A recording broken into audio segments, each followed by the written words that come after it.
I remember getting a call from the fire department commander telling me that they were not sure they were going to be able to contain the fire. And I said, we've had such terrible loss of life. Maybe the smartest thing to do is pull it. And they made that decision to pull.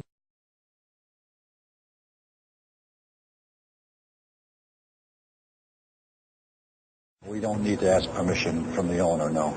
When we're in charge of the building, we're in charge, and that decision would be the fire chief and his alone. That's why I would know that there is no conspiracy. I ask every viewer to come to their own conclusion about the language Larry's using and the emphasis. Maybe the smartest thing to do is pull it. My personal response to his comment is that he was involved in a decision to bring the building down. But who knows what he was thinking or saying. This is just speculation. We'll set up surveying instruments to monitor and see if there's any movement of the building. We're concerned of the possibility of collapse of the building. And we had a discussion with one particular engineer there, and we asked him if we allowed it to burn, could we anticipate a collapse, and if so, how soon? And it turned out that he was pretty much right on the money, that he said in its current state you have about 5 hours.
Western Command to Chief Level, understood.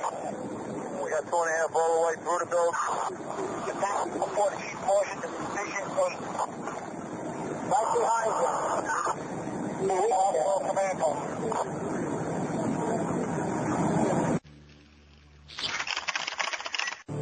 They could have been a target. I felt at the time, because of where we were, could have been a serious target, and plus the other federal agencies in that building.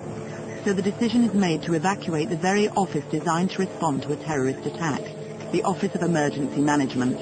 At a gleaming, state-of-the-art emergency operations center on the 23rd floor of the World Trade Center's Building 7, built to withstand bomb blasts and hurricane-force winds, but not a 110-story building collapse.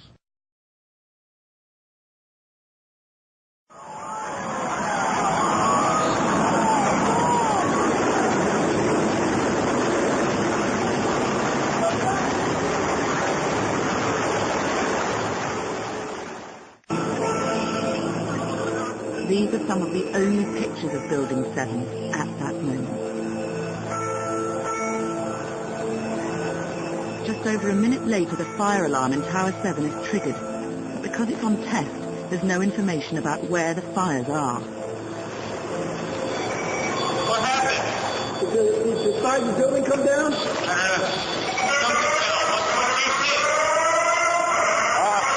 was pretty clear at one point, and then just a whole bunch of smoke and glass. And I think we're just about the last ones in this building right now. I think you should leave. Everybody else is gone. The official investigators say ordinary fires were responsible for the collapse of Tower 7. But if that's right, why didn't the fire services fight them? There's no way to put the fire out. Well, we got all kinds of water problems. The two trade buildings took out the mains. You know, we can handle just about everything. This is beyond. Miller realizes that 7 World Trade Center is next to fall. See where the white smoke is? You see this thing leaning like this? It's definitely coming. There's no way to stop it. Because you have to go up in there to put it out, and it's already, the structural integrity is not there on the building. Looking at the upper floors of Tower 7, you can see columns gone, floors collapsed, heavy smoke coming out, and fire.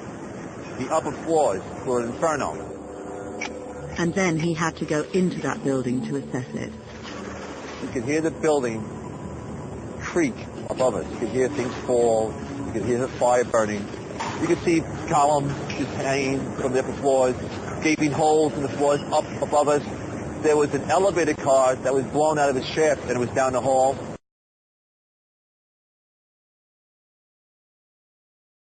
You know, the massive impact from the fall of Tower 1 onto Tower 7. When they collapsed, the twin towers severed water mains, stopping the sprinklers in Tower 7 and severely hindering firefighting.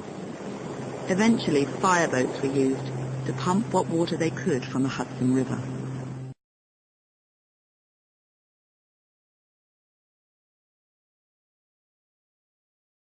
What the scene is from our vantage point, but you can definitely see the smoke is starting to darken again. It means more things are catching on fire. For a while we saw a lot of white steam.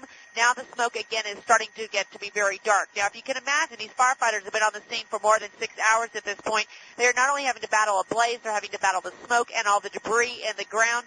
So it's a very physical fight as well as a very emotional fight for these firefighters as well as the EMTs and other rescue workers on the scene.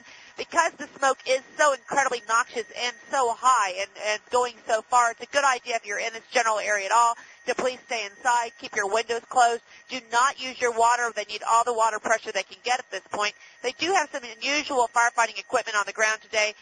The Firefighter, which is a water boat, it is a firefighting boat, and basically it sucks water out of the Hudson River and takes it directly to a pumper, which relays it to another pumper, and it's called a relay pump.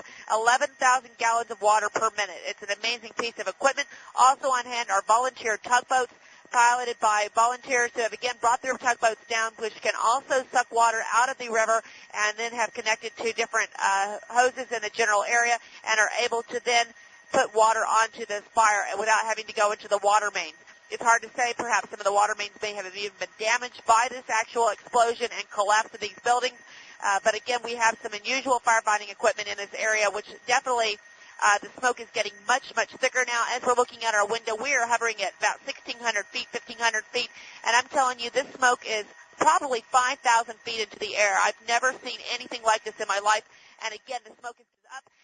Air traffic control has asked us to land. We have been the only aircraft allowed for a couple hours at this point, and they have now asked us to land. So we're going to do that, and we're going to send it back to you.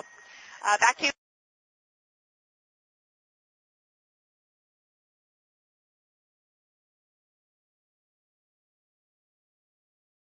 The Firefighter is the queen of the fleet. It's the biggest fireboat we have in New York City Harbor.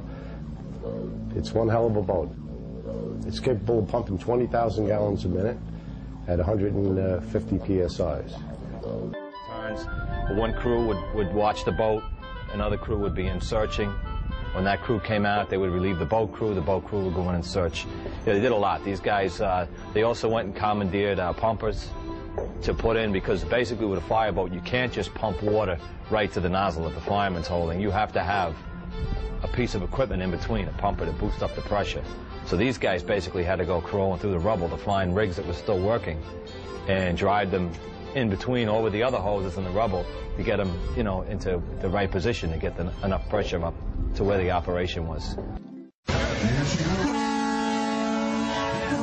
In Panama City, Florida, Friday, they launched New York City's newest fireboat, christened 343, to honor the 343 firefighters who perished in the attack on the World Trade Center. But the story our Rita Braver has to tell you this morning is about a very old New York fireboat, how it found its way into the history books. This gasoline-powered vessel was named for a fireboat captain who died on the job. This boat was built in what year? 1931. She's the first large, modern fireboat built in America, in that everything before her was steam. I mean, that's the era. It's really quite incredible. But incredible or not, in 1994, New York City decided that the Harvey was over the hill and took her out of service. 6 years later, she was to be auctioned off for scrap. That's when Gil, a preservation architect, and a group of about 20 friends heard about it. It was a bunch of us who reached into our own pockets and said, this is just too interesting not to do. But then, of course, you know, it's like a love affair. Once you're in it, there's nothing you can do.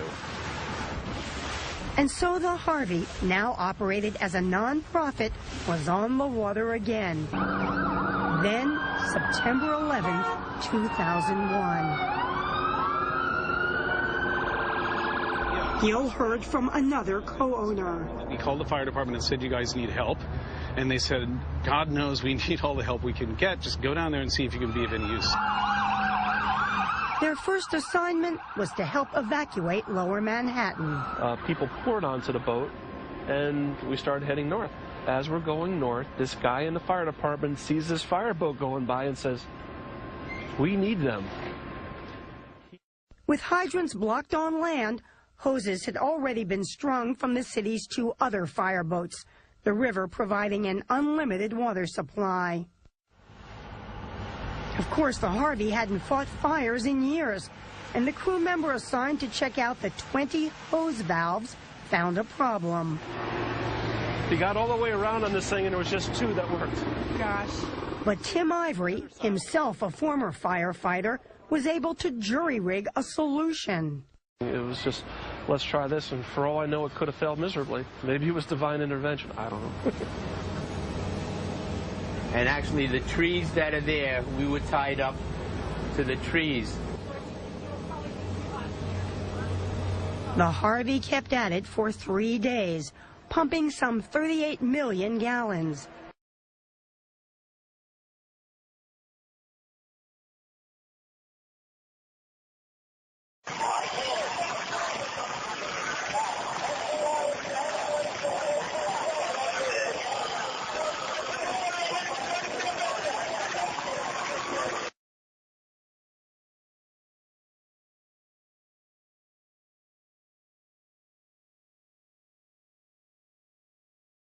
My understanding is in the case of Building 7, there was no water pressure because of the breaking of water mains and so on with the collapse of the towers. Is that correct? That's what we determined, that Building 7 collapsed prior to the time they were able to get the water pressure back up to higher levels. They didn't really get it up to normal levels, but at least get... And the water we were taking out of the Hudson River, we were trying to put into the debris on the towers to try to get out people, get them out alive.